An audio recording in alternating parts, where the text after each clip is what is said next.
Welcome to Gone Phishing, a show diving into the cybersecurity threats that surround our highly connected lives. Every human is different. Every person has unique vulnerabilities that expose them to potentially successful social engineering. On this show, we'll discuss human vulnerability and how it relates to unique individuals. I'm Connor Swalm, CEO of FinSecurity, and welcome to Gone Phishing.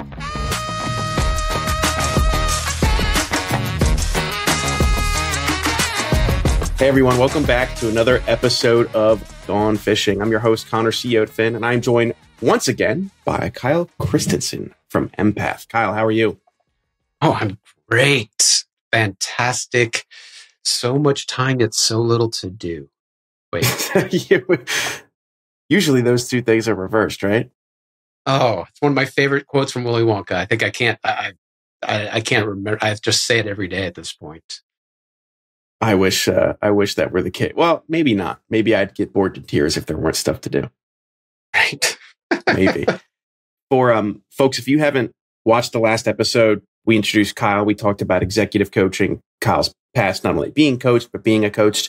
And today we're talking about operational maturity for MSPs. And we were actually riffing about this before we realized we hadn't started the episode. But now here we are. So well, Kyle, now you get a second swing when I ask you the question, Connor. What is operations? What is operational maturity to you? Operational maturity. So I'll define it the exact same way. It is when you make decisions for the second, third, and fourth order consequences of your decisions, not the one that's immediately in front of your face. And the example I gave was, you talked about service delivery in the last episode, and that's the real product of an MSP. And my statement was, whenever you purchase tools, whenever you decide to create a new stream of revenue, do you think about what is the transformation I'm giving to my clients? What is the service I'm delivering that's helping them create a better outcome for themselves? Because you're buying tools because people told you to, or you're buying into a product category because you think you should. You haven't gone through, how does this actually impact my customer in X, Y, and Z ways? You're not making that decision in a mature fashion in my mind. Yep. It's so there was a point in time in my life where I got obsessed with finding the source material for everything in a little book called Traction. I went to dinner with him in 2013, 14, Gino Wickman, and I kind of started to pick his brain, like, hey, where did you find the idea for this? Because in the book, he's pretty open. Like, it's just a toolbox, right? He found a bunch of cool things and forced them together. And the one thing he never told me, and I was obsessed with finding it, is where he got the idea for this integrator, right? The COO, chief of staff, CEO in some instances. Where does this come from? And I finally found it in a Harvard Business Review article from the 60s called The Integrative Business Model. And what the article actually talked about was at some level in your business, you need to have someone integrating all of the facets of your organization, and that it either needs to be an individual or, and this was the thing that blew my mind because it's not mentioned anywhere in any of these books, an integrative department. Something that's the glue between everything in your organization. Like for you, Connor, right, with a SaaS company, right? It's the dev team, it's the customer service teams, it's the sales teams, it's the R&D stuff. Something has to communicate between those departments to make sure everyone is rolling in the same direction, right? That everyone is heading and not building like the tree in my backyard where there's a branch literally going in the wrong direction and it makes no sense and it's ugly as hell, but I let it keep going because I'm just like, I want to see where this goes. You can't have that in your business because that tree branch, as it gets longer, you're spending money that has not a single dollar of ROI headed towards you.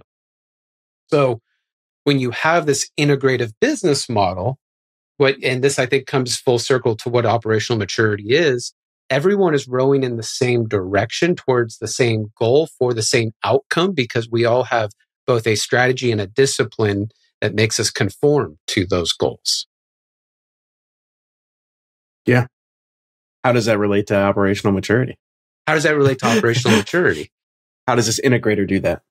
Well, whether it's an integrator, a department, like I found in the Harvard Business Review article, it's when I go, hey, what is operational maturity? It's the business understands that it's a funnel. And that funnel is very simple. You need to find work, you need to do work, and that gets you paid, right? That's all your business is at the end of the day. Now, there's also this thing called R&D, and I could talk about this all day long, but as long as we are finding ways to put customers in the top and collect profit on the bottom, and we're making that a seamless process. That to me is operational maturity, that we are building a product that allows more customers to come in and profit to come out, because we, at the end of the day, we are not nonprofits. I know a lot of MSPs listening, you operate as a nonprofit, but that we have to overcome this idea that we are a cash flow organization. So when I think operational maturity, I think you are proactively making decisions to enhance that cash flow in order to hit goals for both the customer, the employee, and the owner. So where this sometimes is a friction point or a bottleneck is those questions of, well, I don't, like, you see it on Reddit all the time, right? Oh, my owner's just trying to squeeze every last penny out of me. Well, if I run the business in a manner to where I have to squeeze every ounce of profitability out of you because we're either inefficient in delivering service, right, the middle of the funnel, we're bad at finding new clients that can pay us appropriate prices, that top of the funnel, or 3, we don't have budgets to constrain us to delivering services at the right price for the right margin, for the right salaries, then yeah, at the bottom of the funnel, we're going to lose all of that when, like you mentioned, and I don't know if it was on this episode or the last episode, I've forgotten at this point, because I went and bought a bunch of widgets and doohickeys for R&D for a product that I still don't even understand to begin with. So when I can remove those barriers, and I've seen MSPs do this extremely well, you can build an environment where it's win-win-win. The customer wins because the product's the right price and has the right features. The employee wins because you're paying them fairly and giving them a percentage of the spoils. And the owner wins because your organization is now running in the same direction with you, which gets you maximum profitability, which is a valuation conversation, right? Now my business is less risky. I have less cash that I have to worry about when payroll comes up. So to me, that sums up operational maturity. And I don't know if I went on a tangent there, Connor, please help steer me a little bit. But yeah. No, I think that's an in-depth understanding. I've always thought of, even like, I don't know if it's like business models such as EOS or like frameworks, and operational maturity is this incredibly, it's like a fog that rolls in. You're like, there's a lot of ways to define this. It looks different at every single company. The way I've always thought about it is it's like top-down versus bottom-up thinking is a phrase that a lot of people have, or problem solving. But I think of it on like a scale from left to right, where right is there's money in our bank account because we did something, and left is idea. It's like, I have an idea for something. It's like, well, if you start at the right side, it's like, how is the money in our bank account? And you work back, you'll probably arrive at a way better idea. But what I see a lot of people doing, whether it's trying to launch new services or whether it's just trying to do their job, like they're an accountant at a company and they need to do accounting work. I'm not an accountant, so that's as specific as I'll get on what accounting work really means. They start with the idea and they try to force that to the bank account. Whereas if you just started the bank account, it's like, all right, well, if we did this for our client, they would definitely pay us for that. And if you don't believe it, go ask them. That's how entrepreneurs start their lives. It's like, hey, if I did this, would you pay me for it? Like, hell yeah, I'd give you money for that. It's like, I'll be back. Give me a second. It's like, then you go work out. It's like, what's the idea that I need that got me to the thing the person just told me they'd pay me for? That's kind of how I view at least maturity and decision making. And, once you've started a business, once the boulder's rolling down a hill, once you have people in places doing things consistently that lead to outcomes, then it becomes about, turning the knobs and twisting the dials and saying, all right, well, what do we need more of? What should we do less of? And, it's a really good place to be. Well, and Jim Collins has a fantastic little quick read about his concept called the flywheel. You read Good to Great, he has this concept called the hedgehog model. It gets a lot more in detail, but the whole idea is like the teacups at Disneyland. That first spin is going to be tough. That second spin is going to be a little less tough. That third spin is going to be even less tough.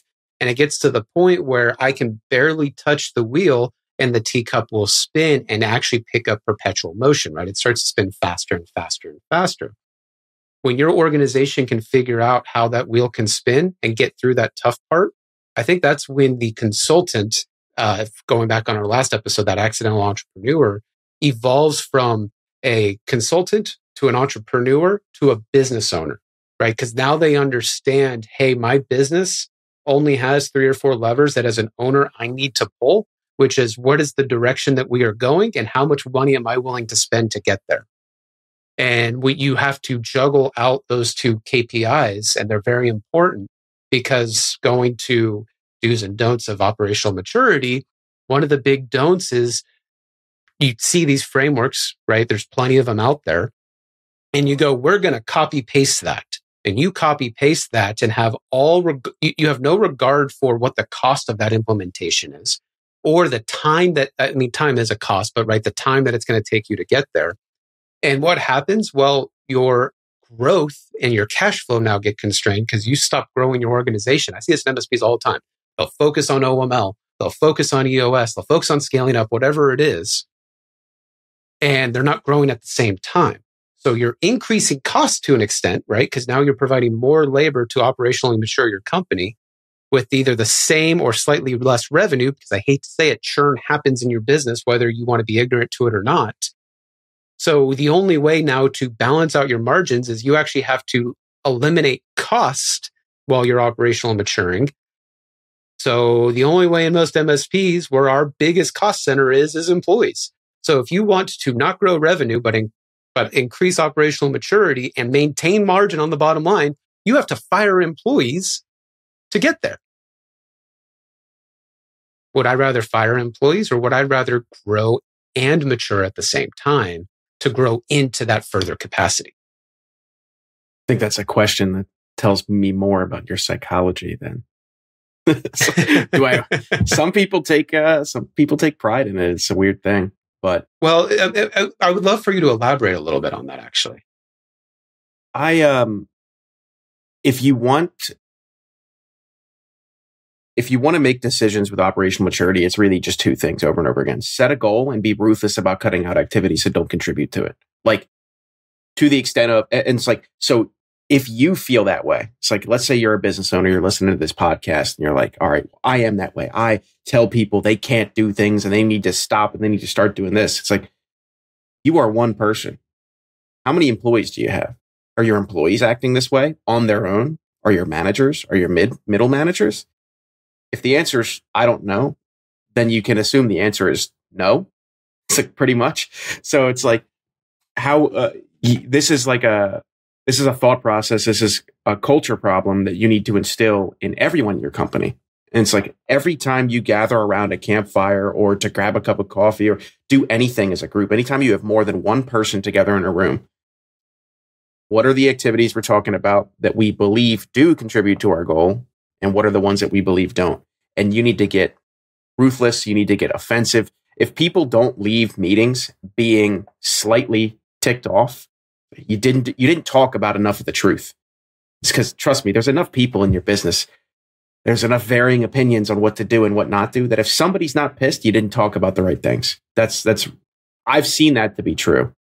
Well, or most MSPs, they run such thin capacity management. What do I mean by that? That there's not much extra time that your employees have to just go do extra stuff, right? I mean, go look at most average utilization numbers in help desk, right? They're in that 85, 90, 95 percentile. That means I only have 3-4 hours a week to go to the bathroom, to take notes, to do any extra type of stuff. Yeah. So one of the do's is if you're trying to really hammer towards growing yourself in a maturity framework, you have to invest into some capacity to get there. Someone needs to own this as a project to be at the helm of, are we meeting these maturity markers? Now, that's an investment into your company. So if we're doing this from a cash flow perspective, you're cutting into the bottom line or into your savings account. So that's where I think, Connor, you're kind of hitting the ball on the head of, if I'm truly serious about this, I need to invest in it, which means as an owner, I do need to have this return on investment, ROI, on the other side and recognize this should get me to better salary dollars per revenue or whatever way you measure efficiency, right? Help desk hours per customer. There's plenty of ways to look at this. Well, there's only 3 ways to do that too. You can cut output that you think you don't need, add resources such as hiring more people, or increase efficiency. And that third one, Reg Harnish has a quote that I absolutely love, and you've heard Reg say it, I've heard Reg say it, is the only thing automation allows us to do is do shitty things faster. It's like, if you don't have a process that's worth automating, if you don't have service delivery, if you're not doing something that's worth continuing to do, don't think that efficiency, making that more efficient, is going to do any good for you or your company. Well, if I got obsessed earlier with looking at where automation came from, it came from manufacturing. It was, hey, if I'm producing 1 million of these units, how do I make these 1 million units for 1 penny less? And that saves me 1 million pennies. It was never built as a way to grow the manufacturing. It was built as a way to enhance the margin of that with extreme investments. So I was listening to Joe Rogan a couple months ago, and he was on with Elon Musk, making fun of Elon Musk because, oh, dude, you announced the Cybertruck like 5 years ago. How come it never came out? And he goes, well, the prototype was the easiest thing in the world to build. And I think as MSPs, we are great at building prototypes because it's a shiny thing that I can instantly get my hands on and instantly get 1 or 2 customers to buy. However, what he says is manufacturing is the most difficult part of the Cybertruck. I got to make sure there's consistency in all the panels that are stamped. There's consistency on how the wheels are manufactured by an outsourced manufacturer, right? He goes into all of these levels because when I'm producing millions of these things, I got to make sure everything comes off the line at the same quality. And I also have to sell enough of these to pay for all of the tooling that we've invested in.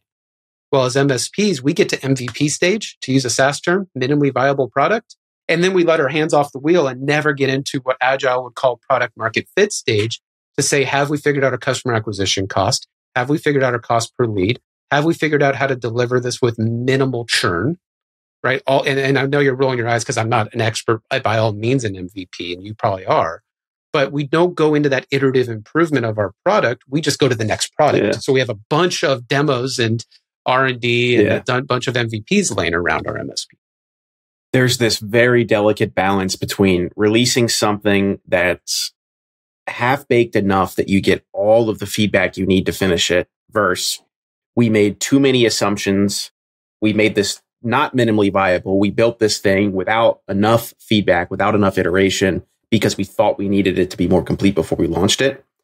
Both ends of the spectrum are really bad, right? You need to be somewhere in the middle, which is I launched this with just enough that people saw the promise, gave us the feedback, and we could iterate quick enough to end up moving forward. Oh, and as a last point, this is where you see in the MSP zeitgeist right now, you need to charge $300, $400, $500 per month. Well, because you're giving all your clients a prototype that's never been efficiently scaled. Yeah. And really, the whole idea of attaining a target market is market share, right? Big companies understand market share. And that market share typically means your price should go down at scale because you're so good at delivering it so that more people want to buy it. So you can enhance your client profile market share. And I don't see enough MSPs talking about that of how do we deliver our current product for less so I can sell more of it. Right. For folks who wanted to connect with you or Empath, where would you suggest they do that? Yeah, easily. empathmsp.com is where you can go see all the educational goodness we're bringing the community. And then hit me up on LinkedIn if you just want to have a chat, because I could talk about this stuff all day long. Awesome. I would love that. Folks, we'll have connections to everything Kyle just mentioned so you can connect with him, or you can look up empathmsp.com and connect with the folks over there as well. Thanks so much for watching. Kyle, thanks for being here. It was a blast chatting with you. See you next time. Thanks so much for tuning in to Gone Phishing. If you want to find out more about high-quality security awareness training campaigns, how to launch them in ways that actually engage employees to change their habits, then check us out, FinSecurity, at finsec.io. That's PHINSEC.io. Or click all of the wonderful links in our show notes. Thanks for fishing with me today, and we'll see you next time.